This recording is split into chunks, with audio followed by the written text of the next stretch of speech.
Take a deep breath in. And on the outward breath, just allow your eyelids to close. And as they close, enable your breathing to slow down. Breathing in and breathing out, incrementally slower. And I want you to focus your attention on a tiny dot in your forehead. Almost look at that dot behind your eyelids, focusing your attention on the very center of your forehead as you continue to breathe in and breathe out. Feel the heaviness of your eyes looking upwards into your forehead. That's it. Breathing in and breathing out. And as you focus on that tiny dot there in the middle of your forehead, really try and strain your eyes. Almost like a laser beam, focus on the very center of your forehead. And I want you to notice that the increasing tension around your forehead, your eyelids, your eyes is creating a desire to let go. So I want you to imagine simultaneously trying to focus on the top of your eyelid while pulling your eyelids down, feeling that tension, and then imagine releasing that need to focus. That's it, just relax the muscles in your forehead, around your eyelids. Breathing in that resourceful feeling of relaxation, exhaling tension, feeling that you're able to let go. And I want you to use the power of your imagination to imagine you're on a cruise ship. Perhaps you can picture a cabin, a room, comfortable bed. And I want you to imagine that in this place, your need of significance is being met. The need of people appreciating your talents, your competencies. And I want you to imagine lying on a bed in a cabin where it feels like your needs are being met. Notice how relaxed you feel. Head on that pillow, feeling deeper and deeper relaxed. And in this place, I want you to feel that your cup is overflowing with a feeling of worthiness and significance. Perhaps for just an hour or so a day, there's an element of work. But even that fills your cup even more till it's overflowing. And here in this place, you can feel comfortable in your own skin, worthy, comfortable.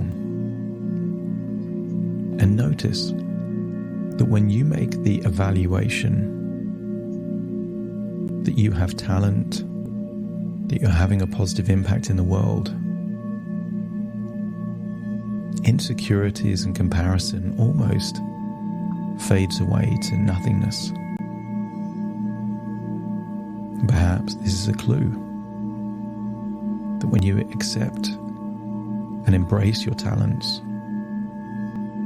when you deploy your energy to positively impacting the world, it inoculates you, creates an immunity to the curse of comparison. So I want you to imagine that your physical body, particularly the logical, analytical part, is still there on that bed on that cruise ship, and your imagination is floating somewhere else. You can call it a current reality, a current timeline that you exist on.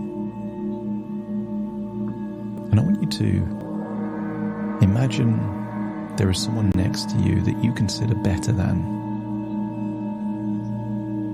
Maybe they're better at languages, maybe they're better at dancing, maybe they're more popular. And while you can see that person, I want you to scan your body for a feeling of being triggered. Emotional triggers always have a physical location. So at the point where you feel uneasiness, inadequacy, let me know by nodding your head if you can feel that. And just point to the location where it feels that inadequacy or incompleteness exists. Okay. And I want you to use the power of your imagination to give it a shape, a three-dimensional shape there in that location. Maybe a color, maybe a movement. And realize that this is now the canary in the coal mine. That when this feeling, this shape, this essence is there in that location, it's a clue that inadequacy and insecurities are being activated. But I want you to take that same person with the same trigger and teleport you back onto that cruise ship just 10 minutes before you're about to perform. And I want you to imagine give an incredible performance, such an emotive, positive impact on the people enjoying the music, the experience. And again, get the sense that that cup is overflowing. And then as you return after the performance to that same person that triggered feelings of inadequacy, if you get the sense that that shape, that feeling is either not there or just less intense than before, let me know by nodding your head. And I want you to get a sense that when you embrace your talents, your impact on the world, inadequacy decreases. But simultaneously make the evaluation that the talents that you had were there in a different location. I want you to get a sense that in both cases your value hasn't changed. The only thing that's changed is the focus of your attention. So I want you to imagine living a life where comparison steals your joy, steals your happiness. But I want you to watch this life as an observer. Your physical body is still asleep in that cabin on a cruise ship. But imagine you are an invisible entity following your life, haunted by the idea that whenever you evaluate someone close to you is better than, I want you to see almost a parasite, a vampire, stealing your energy, your enthusiasm, your confidence, your self-esteem. Maybe you can see that in particular situations, and maybe you can see that taking place over weeks and months. And I want you to read the facial expression on this version of you that is always feeling less than, feeling inadequate. And I want you to imagine that the cognitive function required for that inadequacy is a comparative evaluation. That version of you isn't being triggered, but actually has created these triggers. I want you to see a version of you that can feel shitty whenever they like, because there is always something to compare, always something to contrast, always something to make the evaluation that that version of you is less than someone else. As the days turn into weeks, weeks turn into months, I want you to see this curse like a growing parasite there in that location. But over time it gets bigger. And this feeds on comparison. It's what the parasite eats. And I want you to use the power of your imagination to imagine that the parasite of comparison is a creature that makes your stomach churn. Maybe you see it burrowed into your skin in that very location. It's just bigger now. It's growing. And every single time that version of you makes a negative comparison of themselves compared to someone else, the parasite has a meal. It gets bigger. It grows. And perhaps you can jump forward in time 5 years. Seeing that version of you with that huge parasite buried deep inside you.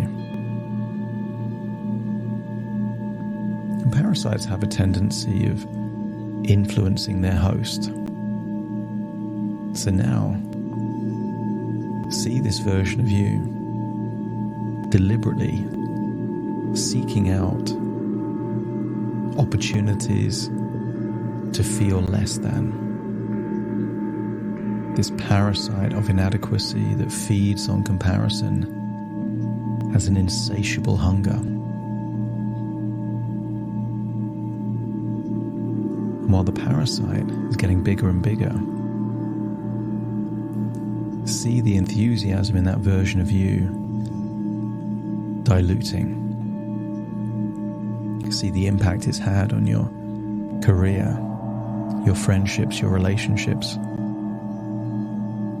And if you get the sense that only the parasite is winning in this way of thinking, let me know by nodding your head. I want you to get a sense that if this parasite was a real creature, you would go to any length to remove this parasite.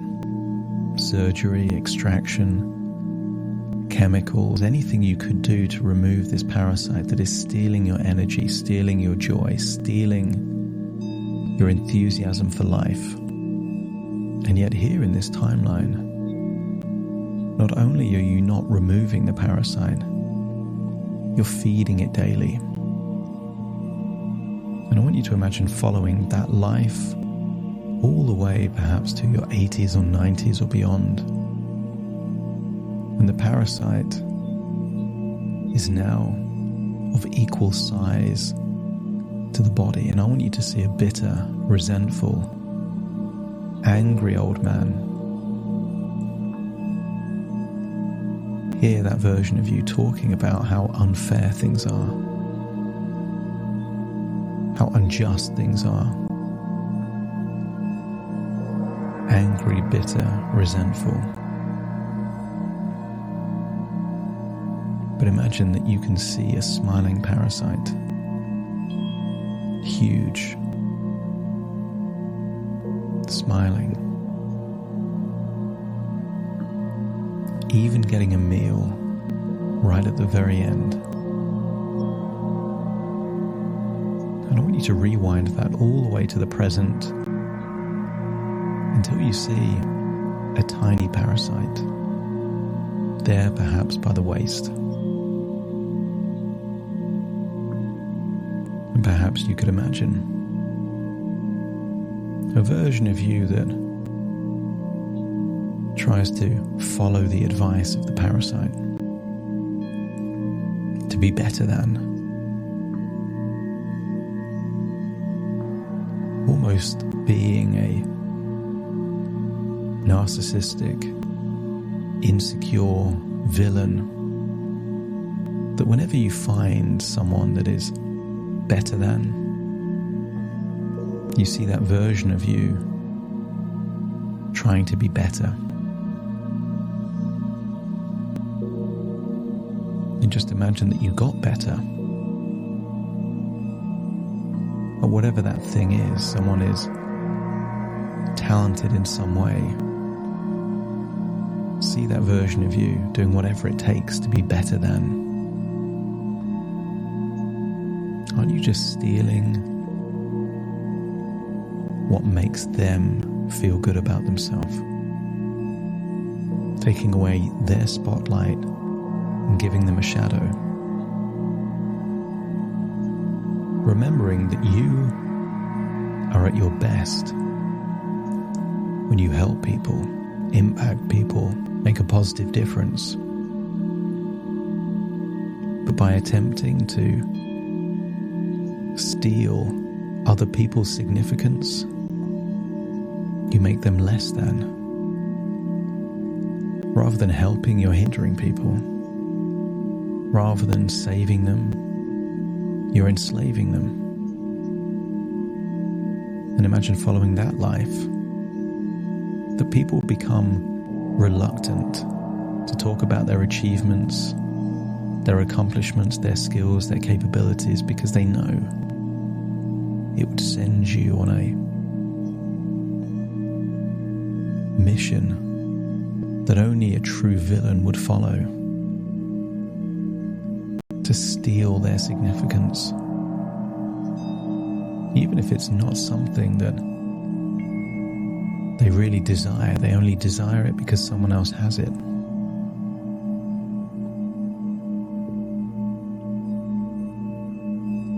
want you to get a sense that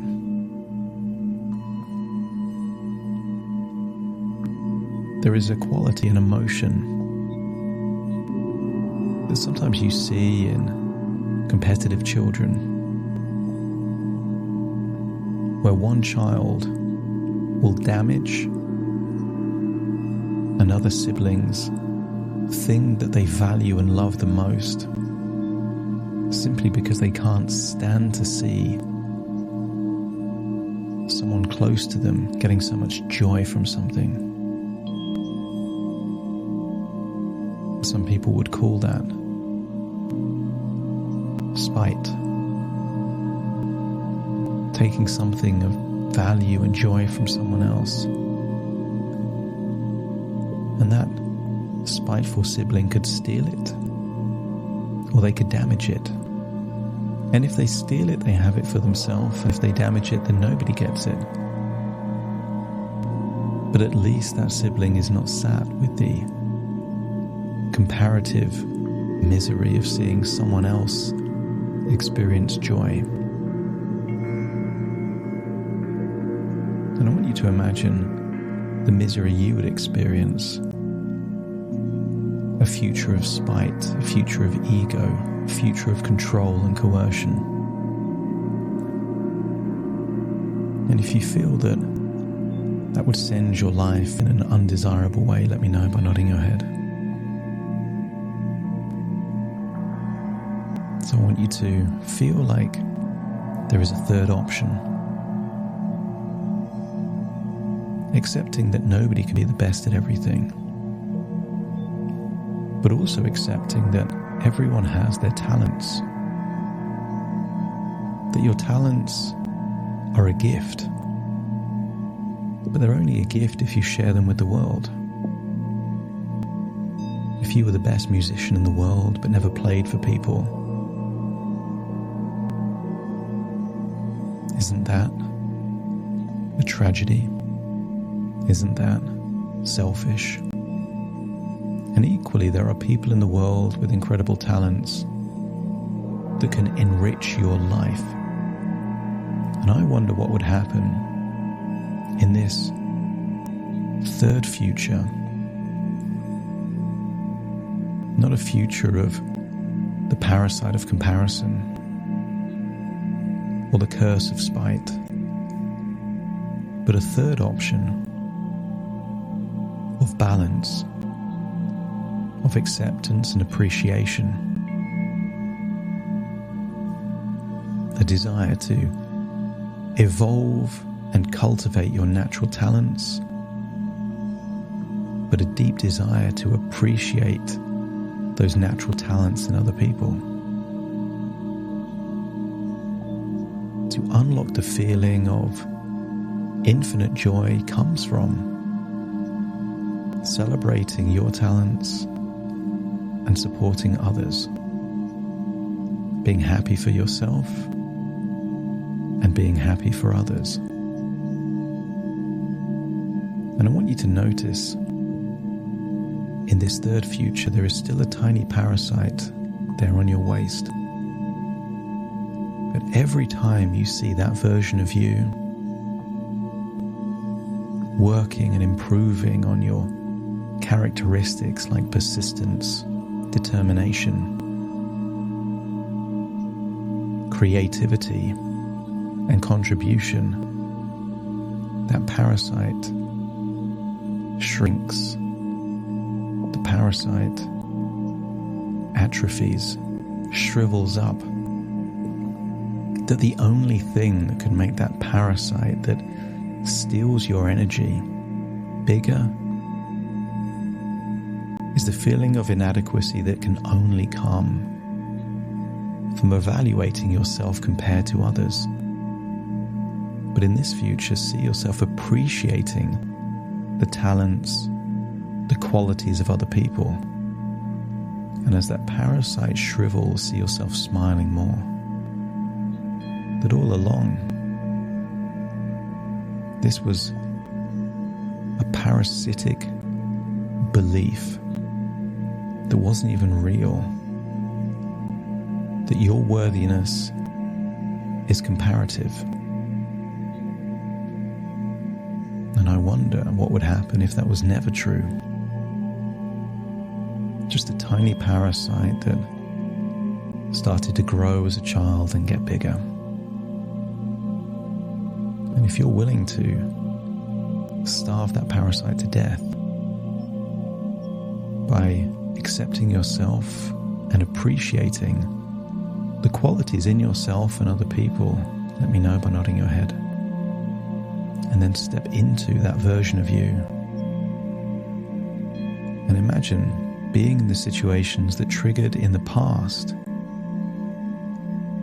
That feeling of inadequacy now triggers a feeling of genuine appreciation. And feel that parasite shrinking and shriveling. As you do the things that give you joy, it shrinks. As you appreciate genuinely the talents and qualities in other people, it shrinks, but something else is growing. I want you to point to where you feel self-worth would be for you. And I want you to imagine that has a shape and a color. But as the parasite shrinks, self-worth seems to grow, filling you up.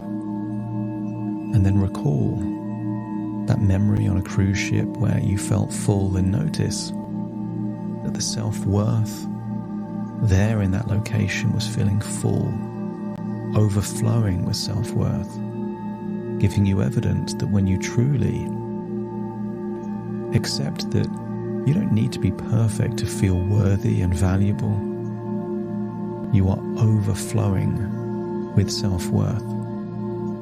And when you feel worthy, you have nothing but appreciation for the success and talents of other people. So feel that feeling of self-worth grow, but more importantly, unlock a desire to grow that self-worth until that too is overflowing. Realizing that if the parasite grows, you become the villain. And if the self-worth overflows, you become the hero. Both give you significance, but one is false significance and the other is that true feeling of joy, connection, and value. And imagine the next few days and weeks feeling like you're shrinking the parasite and overflowing that feeling of self-worth. Putting yourself in the very situations that before would have triggered you now trigger you positively. They trigger appreciation, gratitude, recognition.